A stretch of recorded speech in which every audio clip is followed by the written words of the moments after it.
Rahul, you've had a glorious career. You've had great moments and you've had a lot of success. And you have handled all the high points with a lot of humility. But you've had some bad patches in the 97-98 time frame, and again after the World Cup in 2007, and maybe other times. How have you picked up yourself? How do you ensure? Because there is always 10 guys waiting there to take your slot. Yeah, I mean, there have been challenges and some very tough ones, but I think one of the things that stayed with me right through is this love of the game that I've had. I've really truly loved the game, and I've looked at it I looked at the whole career as a chance to keep improving, to keep getting better as a player, and not really so much worry about the guys who are coming behind me. Not really thinking about whether I'll be in the team, whether I'll not be in the team.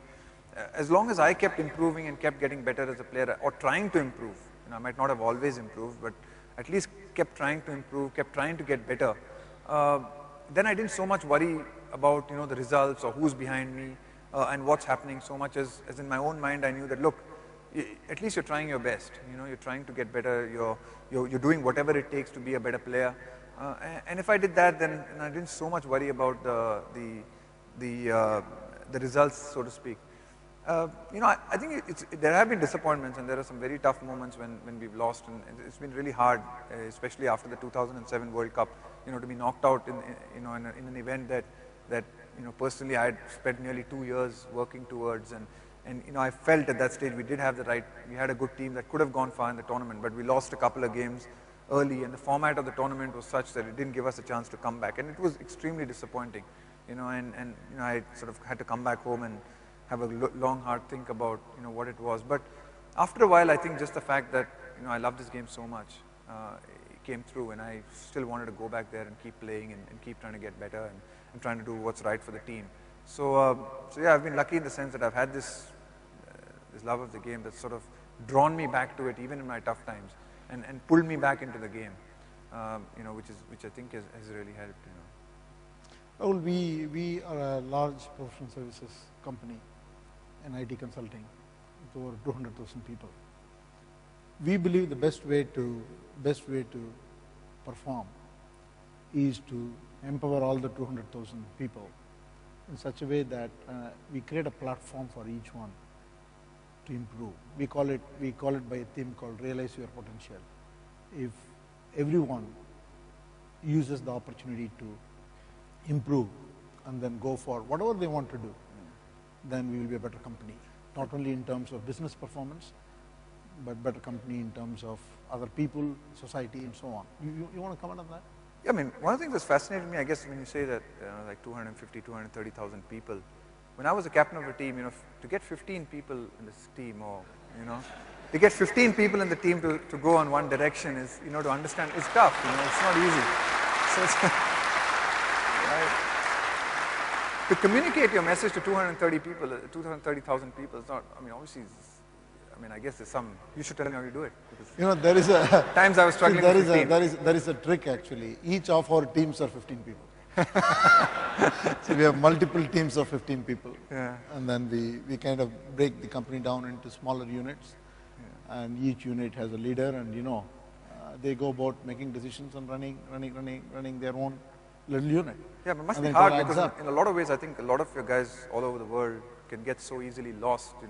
If they don't, it's hard. It must be hard for a guy like, I remember seeing in Amsterdam, but somebody working for a TCS office in Amsterdam. How does he connect with you? How does he connect? How does he, or the vision of TCS? I think for us, the communication is the number one priority. I won't say challenge, number one priority.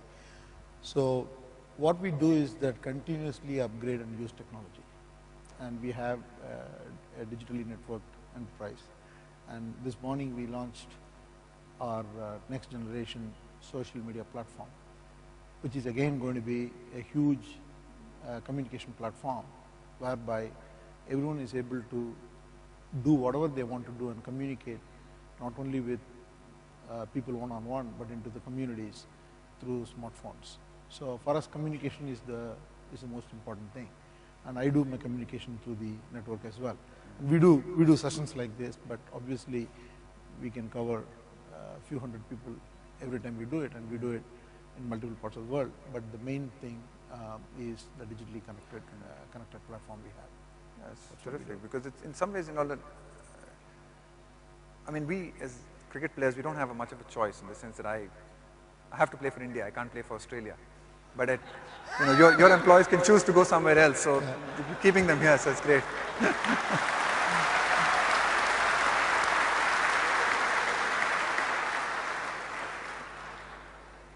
Rahul, there are more questions I can ask, but I think what I'll do is to open it up for the audience.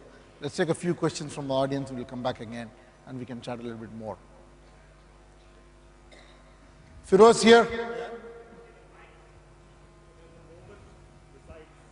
No, wait, Firoz, we'll give the mic. Since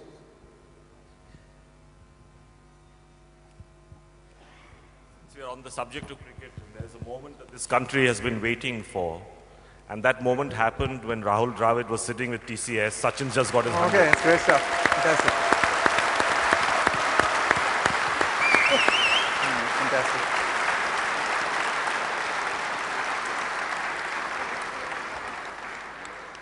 Okay, let me start with the questions. First of all, Rahul, on behalf of all Indians and on behalf of the 230,000 TCSers, thank you for all that you have done for us in the field and for the country. Thank you. Thank you very much. Thank you. And Chandra, the way Rahul steers the ball well, you steered this conversation well to reinforce on your messages. Thank you for that as well. Couldn't hear. Slow. Can you keep the mic a little away from you? I just said, Chandra, that the way Rahul steers the ball well, you steered this conversation well to reinforce on all your messages through Dravid. Thank you so much for that. I wasn't coached. I wasn't coached as well, so I must admit. Then it's an even better job than Rahul. Now the question to you, Rahul. The evening before a match, you have a strategy meeting. You are the captain. You take a decision, or you are deliberating an idea, and the most valuable player in your team disagrees. How do you deal with that? I think the team must always come Shiva does it to me all the time. Okay. I'm not using Rahul as well, Chandra. I think in cricket teams and in the good cricket teams or the teams which I feel have had the best environment that I've played in, I think we've had certain non-negotiable rules. There's certain things that are non-negotiables, which irrespective of who you are in the team and what you are in the team, you follow these non-negotiable rules, and everyone signs into this right at the beginning. And one of the rules is that you back your captain irrespective of what decision he makes. You can agree to disagree, you can make your point, but in the end of the day, when you walk across that line, you then back him completely.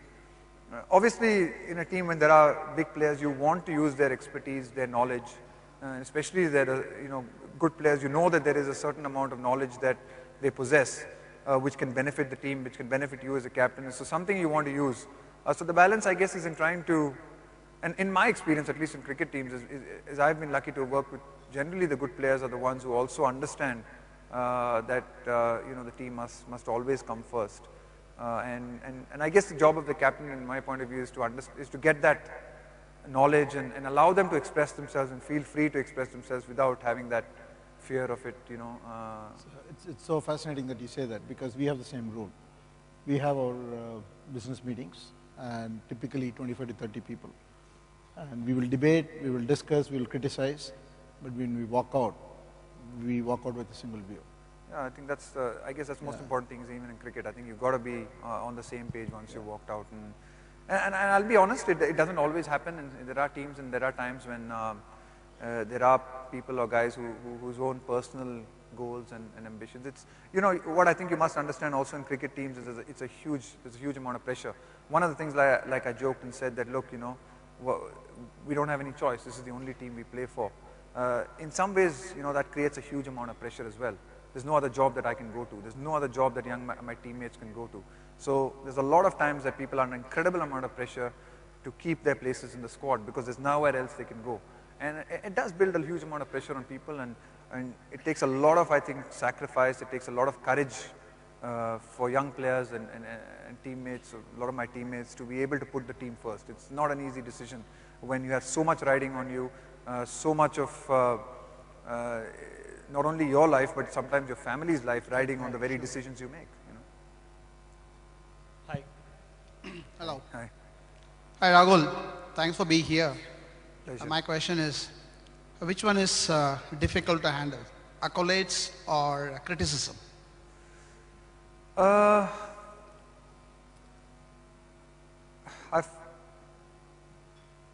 mean, the accolades are nice, but I think that's a good question, and no one's ever asked me. I never thought about it, actually. I haven't never thought about it. I mean, I think you can learn more from criticism, but you've got to be ensure in a country like India as a cricketer that you've got to be able to in some ways recognize what's useful for you, and not, you know, and take on board what, you know, I think works. Also, I think with the accolades, it's really important to recognize that you can't get carried away. So I think it works both ways, especially in a country like India where, you know, as you know, cricketers are, you know, can be taken to the sky one day and you know, just drop down like a hot potato the next day. Just having this balance of being able to deal with this ups and downs of an international career is incredibly important for longevity. I think if you get carried away in either direction, if you get too low or too down on yourself when you fail, or if you get, you know, too carried away when you succeed, I don't, you know, I've seen that happen to a lot of young players, and I think, you know, that you're going to burn yourself out sooner rather than later. Thank you. Rahul, Hi. hello. So my name is Debashish. I have a question. It's slightly personal in the sense that you've been a captain, you've played under several captains. Who do you rate as the best captain? And what are the qualities that you regard are important for a great captain? I think some of the good captains that I worked with, definitely, you know, I think in the time that he came in, Saurav did a good job for India. Dhoni's, I think, been terrific for India. I think Dhoni's really led well. Anil, I thought, did a good job in the time that he came and captained us for a few games. Outside of India, I enjoyed watching someone like Mark Taylor captain, someone like Nasir Hussain for England. I thought was a very good captain. One of the things that, for me, I mean, and each one, I guess, gets inspired or looks at leaders in different ways. One of the things when I looked at a captain, I looked for someone who walked the talk. I was someone, I liked, rather than someone who spoke a lot and said a lot of things, I sort of looked up to or preferred someone who actually led by example. You know, someone who actually did the hard yards himself. You know, if he expects you to perform or bat for long periods of time, or if he sets certain standards, expects you to set certain standards in fitness, then I always believe that, you know, the captain should be making an effort to do that as well. It's not possible that the captain will always be the best player in the team, or he'll be the one to be able to, the most fittest. But as long as he was putting the effort to try and do that, I think did it for me. And I always looked up to people who I thought set the right example, both on and off the field. And I think, you know, that's why I try to do it, you know. Hi Rahul, it's really great to be in your presence here today. I have always been a great fan of you, and I literally had goosebumps while you were walking in here. It's really great to have you here. It's an honor to be in your presence. Thank you.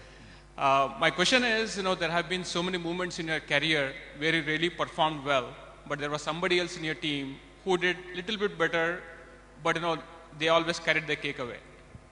What did you feel about that? Like I said, I mean, I really enjoyed being part of a team and enjoyed, you know, sharing in the success of the team. And a lot of times I think, you know, one of the things that you realize in a cricket team is that if you want the team to win, it's not an individual effort. You can't win. It's very rarely that one man can single-handedly win a cricket match. You need 3, 4, 5, 6, 7, 8 people to contribute to be able to win cricket games. And the greatest joy and some of my greatest memories as I leave the game, and, you know, what do I think when I look back on some of my career and I, you know, just sort of reflect on it, some of the things that come to the top of my mind are some of the great wins that we've had, some of the celebrations that we've had after, winning some great test matches. Those are memories that sort of stand out for me. I think to have those kind of memories, you need to recognize that a lot of people need to contribute in the team. It can't be a single man show, So in that way, I enjoyed being part of a side where there were 3, 4, 5 people contributing, and we could all share in that success. I think it was a privilege for me to be, in some of these, when a lot of people say that, I got 180 at Calcutta and, Lakshman got 281 and he overshadowed me. But for me personally, it was a privilege to be able to bat with Lakshman and to see the way he played and the way he performed, and to be a part of that partnership. I think sharing in partnerships, I think one of the really good statistics that for me gives me a lot of pleasure as I sort of finish test cricket is that I've been involved in the most number of 100-run partnerships in the history of the game. And I think that, for me, has given me a lot of, sometimes even more than the runs that I've got, being part of a partnership and taking catches. I think even taking catches was something that I really enjoyed, because when you scored 100 or when you did something when you were batting, you shared that good feeling or that good moment with one other person. Obviously, when you came back to the dressing room, you could share it with your teammates. But when you took a catch, a wicket fell, everyone came together and you had a chance to immediately share that success with 10 or 11 people. And I think that sort of gave me a lot of joy. So I enjoyed those catches as well, and being part of someone's success. And so dropping catches, so converse to that, dropping catches, gave me a real amount of frustration. Rahul, congratulations for a great career, and thank you very much as well. Thank you. And Chandra, we have seen a lot of your interviews, and you give great interviews on behalf of TCS and India, but good to see your new talent as being the interviewer as well. So question for Rahul, so you talked about hockey, and I am a diehard fan of Indian hockey. We have been waiting for a medal in Olympics for the last 32 years. So the current crop of Indian team looks like a solid team. Do you have any views on the current Indian team and about their chances in the Olympics? I must admit I'm not an expert, so I wouldn't want to. But I think it's been great to see that the way we won the tournament recently, the qualifying tournament, and to watch the enthusiasm of the country when we won that. I think that was what was exciting to me. I love playing hockey, and I played with, in my school team, there were a couple of guys who went on to play for India. So we had some great memories as a school, inter-school hockey team. But I think it's great to see that, that hockey is sort of hopefully picking up. I know that from what I gather, and like I said, I'm not an expert, the Olympics is going to be a lot tougher. There's some lot better teams in the Olympics, so it's not going to be easy. But it's nice to see that it's looking up. And at least there's an enthusiasm and an interest for the game in the country, which I think is critical. Rahul, you've been the captain, okay, and you've got a guy like Sehwag opening for you. He's got the bowling at his mercy. He scored a 40 in 20 balls, and then he does something and gets out the only way, only how he knows how to get out. How do you deal with the disappointment of what could have been had he gone on to do something big? Banging my head against the wall. Bang him against the wall. No. Hello. Just a minute. Sehwag's unique in a lot of ways. I mean, he is the kind of guy who can thrill you and frustrate you in the matter of 5 minutes. So I think he's the kind of guy you've got to, like the earlier question, when the best player in your team or one of your star players, if you call it, you've got to give them a certain license and you've got to learn to rein them in. And I think that's what we've tried to do with Sehwag. I mean, it's impossible to rein him in sometimes. But I think, you've got to recognize that he wins so many games for India doing what he does. He can destroy an opposition, and he's done it so many times. So I think, and if he's got to play that role, and you've got to then see the flip side of the coin, is that he's also going to be able to frustrate you. And in a cricket team, when you have 6 or 7 batsmen, I think it's helped us to have different kinds of players, people who play quite differently. There are people who are attacking, whether it's a Sehwag, and sometimes Lakshman against spin. I've probably been the most solid player. Gautam's someone again who's a bit more solid. Sachin is sort of Sachin who can sort of play both roles in a lot of ways. So I think having that balance is important. But yeah, I mean, I wouldn't mention the coach's name, but I've seen a scene where the coach has picked up Sehwag and nearly hit him because So we've seen it all. Rahul, my question to you. Yes. Rahul. Sorry. Over here. Where am I? Where are we? Oh, there. Okay. Rahul, you've had a long and esteemed playing career. What I want to understand is how have you kept yourself motivated and ensured you've not got complacent over this period? Like I said, I think I probably, in some ways, it's just, I haven't had to motivate myself. I've been very lucky that, it's never been difficult for me to motivate myself to play cricket, period, whether it's for India or whether it's for anyone. I grew up with the love of this game, and I feel lucky that I was able to make what was for me a hobby, a career. I mean, not many people have that, luck in some ways. So I grew up with this, and then I sort of, as a dream, and it just became a career. It's something I've lived 39 years of my life with. So I've been very lucky. I've been very lucky. I've had no need to motivate myself, really. Some questions from the back also? Yeah, go on, Prasad. Rahul, a question for you. I have two questions. One is a serious question and one is a very easy question. But first, some facts. Many of us who are deputed all over the world, sometimes we go to small town America where the population of 20,000 and we teach them cricket. We play baseball, but we run towards the pitcher with the bat in hand. They try to hit us because they don't know cricket. But nevertheless, we teach them cricket, so that's a fact for you. My first question is the serious question. When you have someone in your team as a captain and you know that there is something wrong, the form is down, how do you take that? How do you even as a team try to recognize or try to help bring the player up to his full potential? That's the first question. The second question is the easy one. How do you feel now that you know that frequently in large corporations like TCS, that our CEO frequently tells us that if you are the first man down, you have to play like the first man down, otherwise you can always be the 12th man. So in a sense, that how do you feel now that you know that you are watched more than the team of a nation, but also referred to in serious conversations which relate to our performance, our futures, and it relates to your behavior, your performance, and in that regard, what do you think of these two questions? So I'm glad I didn't know this before. It would have added pressure to me. Now I'm retired. Now it doesn't matter. What? But sorry, the first question was, shucks, sorry, I've lost you. I've just. If you work for a captain, the captain is down. Yeah, right. Yeah, sorry, I got poor it. Form, poor run. I think it depends. I think each individual is different. We're lucky in a team. You have 15, 16, 20 people, and each individual is very different. And I think part of the job of a captain of a team, of a cricket team, really is to I guess get to know people and understand what triggers work for certain people and at what time. There are a lot of people who respond much better to a nice chat and a cup of coffee and a tea. There are others who need sometimes a bit of a rocket, as we call it. Sometimes you need to be told that look, you're not doing what's required. You need to pull up your socks. So I think it works in different ways, and the coach and the captain then have to come up with a strategy that works to motivate or work with different people in form or not. I think that's one of the challenges, I guess, of being a cricket captain. I guess for me personally, I know one of the most difficult things, and probably Chandra will be able to in some way share light on this. For me, one of the most difficult things as a captain was to tell people that they're not playing, or to drop people, or tell people they're not picked in the team or not picked in the 15.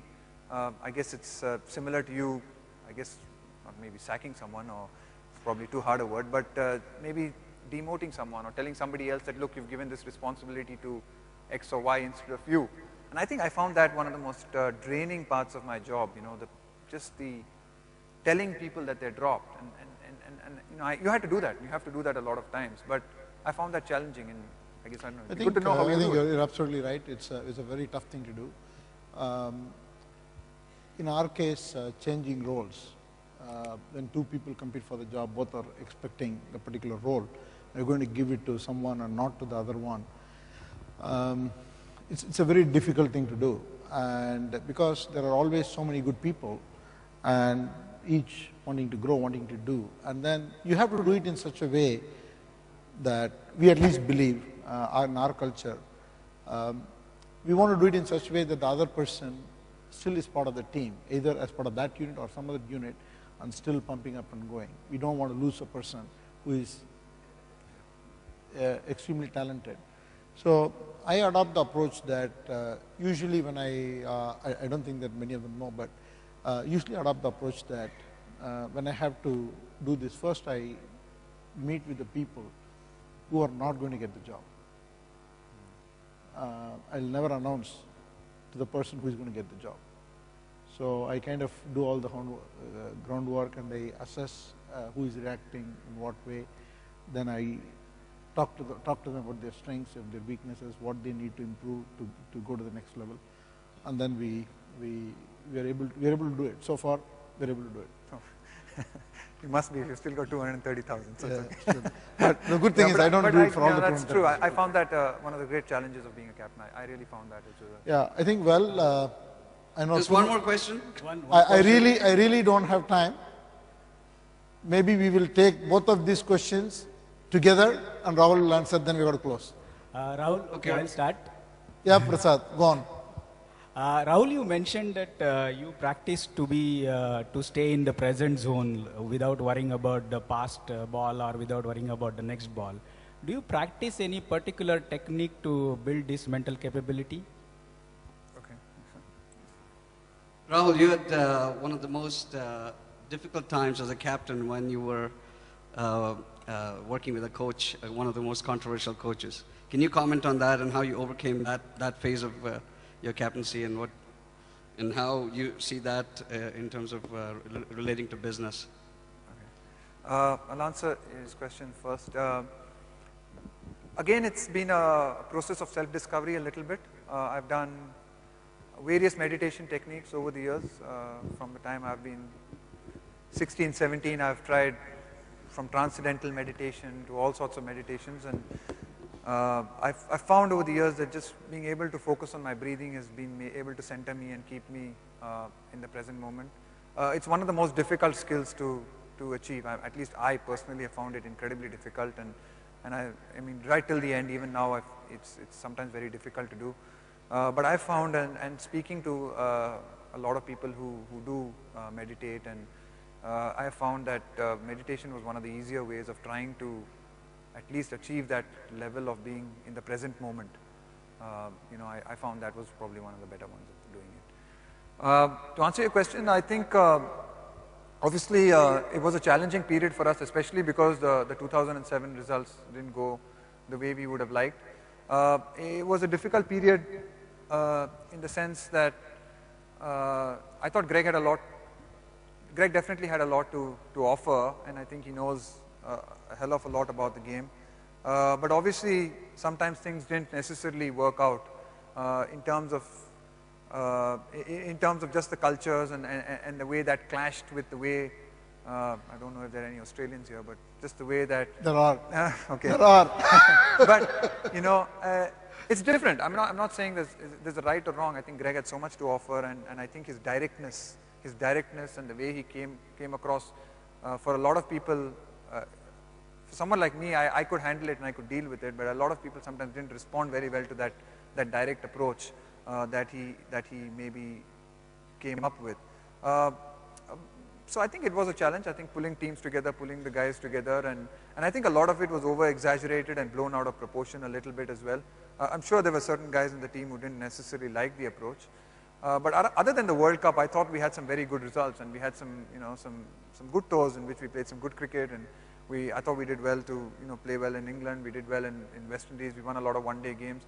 But obviously, in the end of the day, you are judged by your results of the World Cup, and we didn't have a good World Cup. And I guess as leaders and as people in charge of the team, in some ways you have to take responsibility for that and say that, look, maybe we could have done a few little things a little bit differently during that World Cup. Definitely. Rahul, it was wonderful to have you. Thanks. And I think this chat can go on for the next couple of hours. When I said to my team that make a film on Rahul Dravid, they were so excited they made 2 films. Okay. So we played the one in the beginning. Let's watch the second film.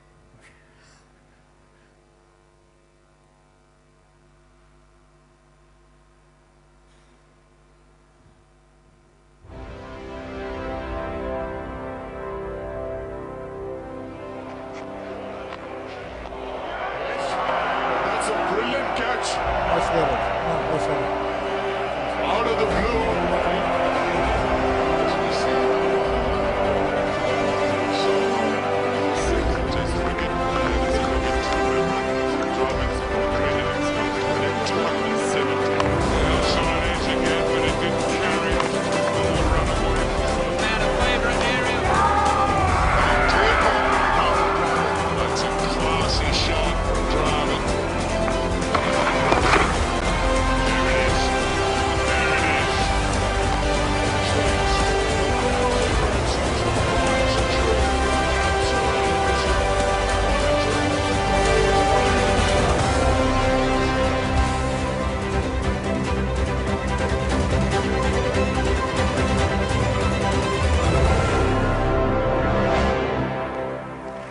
Thank you. Thank you. Thanks a lot. A small memento from us. Thanks, Chandra. Thank you. Sorry. 6. Thanks, Chandra. And this is a small memento from the Rajasthan Royals to TCS and to Chandra, to you. Thank you. Thanks for your support. Yeah, we at Rajasthan appreciate your support. Thank you very much. Thank you. Thank you very much. Thank you.